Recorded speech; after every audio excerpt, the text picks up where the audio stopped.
Good morning, everyone. Today is a day of celebration because we commemorate the finished work of Jesus on the cross to save mankind. At sa panahon po natin ngayon, tapos na po ito, naganap na po ito, kaya walang dahilan para tayong malungkot, walang dahilan para magmukmok, at lalong walang dahilan para gawin ang mga bagay-bagay upang gayahin ang ginawa ni Jesus sapagkat walang sino man sa mundong ibabaw na ito ang makagagaya dito. Sapagkat Jesus alone Himself saves, Jesus alone is the Savior of the world, and Jesus alone ang pinagmumulan ng ating kaligtasan.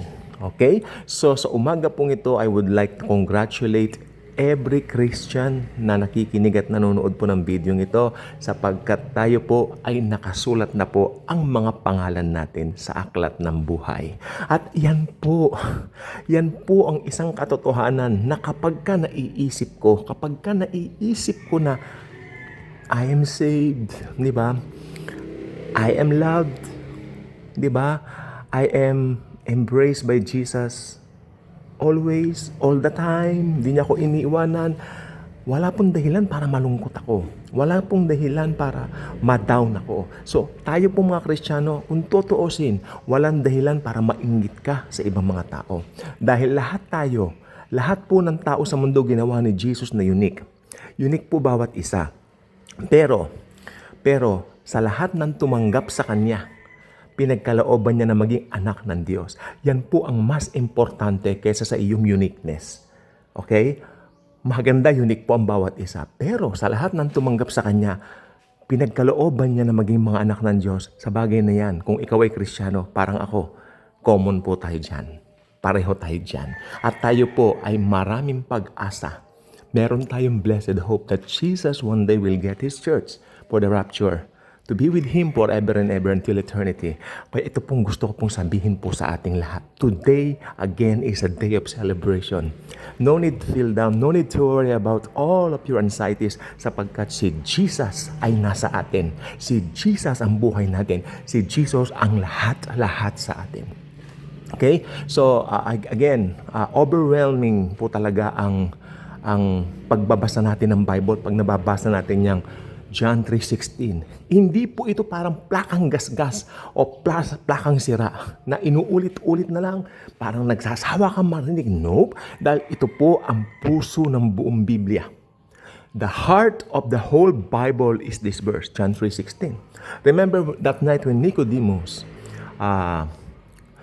came to Jesus dahil pumunta siya ng gabi sapagkat si Nicodemus po ay isa po siyang member ng mga Pharisees, no? At siya po ay siyempre bilang membro ng mga nakatataas na mga may katungkulan niyan sa Israel during that time ay ayaw niya makita siya, ayaw siyang matagpuan siya ng mga kasamahan niya bilang mga Pariseo at mga Saduceo niyan at gusto niyang makausap si Jesus. Pero anong problema? Hindi niya magagawa ito ng araw. So pumunta siya ng gabi sa Panginoon. Hindi ko lang po alam kung anong ginagawa ni Jesus. Baka natutulog na si Lord noon, kinatok pa niya. Pero hinarap siya ng Panginoon at dito nga po niya nabanggit ang napaka-importante, I should say, the most important verse in the Bible. The heart of the Bible. John 3:16. Kaya pag ganitong Good Friday, always put in mind John 3:16. When I was younger, or should I say when I was very young, I was a kid, no? Dito po sa may bandang Quiapo Church, kami po ay nadaan. And then, maraming nagbubuhat ng cross, nagpipinitensya, no? Mga ganyan. Dad, anong ginagawa nila? Ayan, pinitensya yan, ganun daddy ko. May, tawag dito, may naghahampas ng sarili, yung parang chuk, merong talang panghampas sa likod, no? Tapos may humahampas din pa sa likod niya. Iba naman nagdadala ng krus, no? Pagkatapos, lumuluhod, no? Nagsisisi raw. Tapos may mga kabataan din na parang mga sundalo niya, na yun daw yung humahagupit doon sa nagpipinitensya. Pero nakatakip yung mga mukha nitong mga ito, hindi po hayag na ipinapakita. Ayun po nakita ko na talagang during that time, siyempre habang bata pa ako, akala mo, siyempre bata pa ako noon, pero may mga tanong na ako, ba't ginagawa? Until na born again ako, hanggang na born again nga po kami, na yun po pala ay wala lang. Kumbaga, wala pong maitutulong yan sapagkat lahat ng anything na pwede mong gawin sa sarili mo, lalo na may kinalaman sa salvation mo, lahat po ng yan ay maraming basahan lang sa harapan ng Diyos. Ibig sabihin, wala kang kakayanan to save yourself. Don't have to boast about anything you can do. Okay? Lahat ng gawa ng tao, lahat ng pwede mong gawin, maraming parang basahan lang yan. Kaya nga po, walang pwedeng magligtas sa atin kundi ang Savior, si Jesus. That's why Jesus came to die on the cross. Pero dumaan siya sa proseso. Pinanganak sa Bethlehem, sa mabahong sabsaban, lumaki, pinako sa cross. Natupad niya ito, nabuhay siya after 3 days. Ngayon, nasa langit na po siya. At anytime now, babalik na po siya to get His bride, the church. Tayo po yun, bride of Christ. Tayo po yung mga mananampalataya. Hindi po ang church building, no? Hindi ang anything na organization or institution.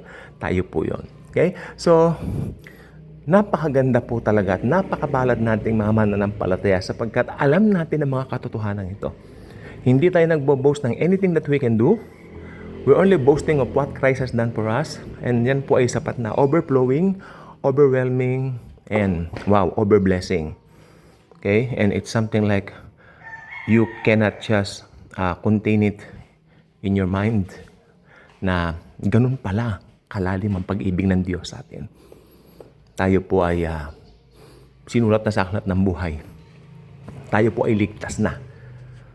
Opo, at naniniwala ako, ang isang bagong Kristiyano ay isa ng bagong nilalang. May bago ng pagkatao, may bago ng hangarin, may bago ng mithiin, may bago ng pagnanasa. Iba na ang kanyang ninanais, iba na ang mga bagay na gusto niyang gawin. Ito'y walang iba kundi mga bagay na makapagbibigay ng karangalan sa Panginoong Hesus.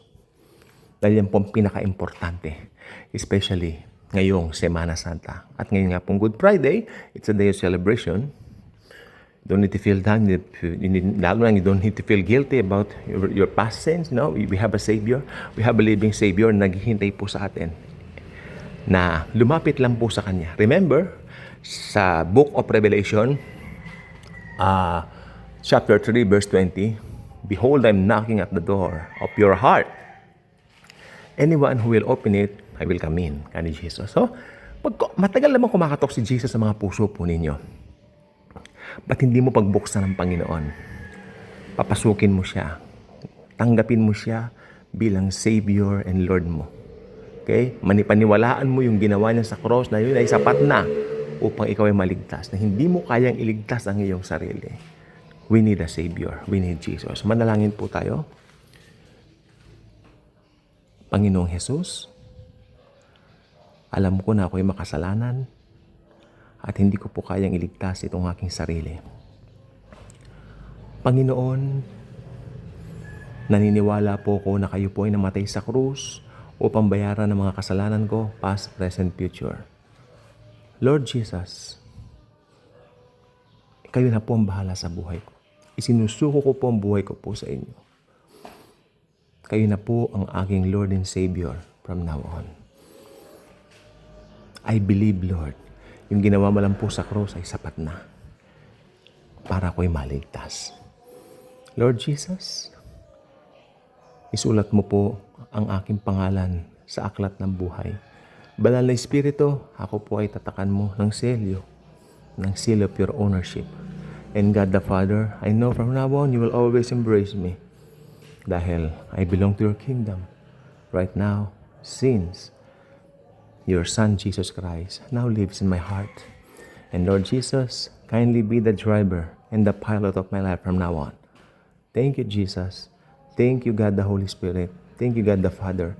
Thank you, Holy Trinity, God the Father, God the Son, God the Holy Spirit. Our God is 3 and 1. In Jesus' name, amen. If you pray that simple prayer, I believe you got born again. You got saved. Start reading the Bible. Start sharing Jesus.